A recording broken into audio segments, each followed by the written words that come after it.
লাজবাব prawn. চিংড়িটার কি নাম দেবো নিজেই ভেবে পাচ্ছি না, ওই জন্য নিজেই রান্না করেছি। এটা আমার সম্পূর্ণ নিজস্ব রেসিপি। খেয়ে সবাই ভালো বলল, তাই আপনাদের সঙ্গে শেয়ার করলাম।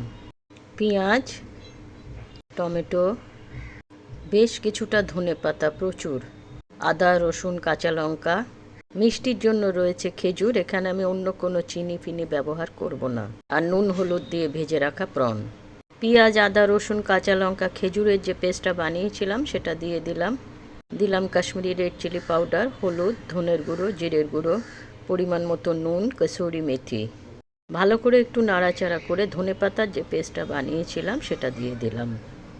আলু, ফুলকপি, মটরশুঁটি আমি একটু নুন দিয়ে সিদ্ধ করে নিয়েছিলাম, সেটাকে দিয়ে দিলাম।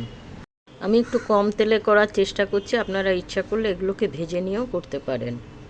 2-3 মিনিট আবার একটু ভালো করে নাড়াচাড়া করে এবার দিয়ে দিলাম জল। একসঙ্গে ভাজা চিংড়িগুলোকেও দিয়ে দিয়েছি। এবার 10 মিনিট একদম স্লো ফায়ার করে ঢেকে দিয়েছি। অনুরোধ রইল রেসিপিটা বানিয়ে অবশ্যই খাবেন।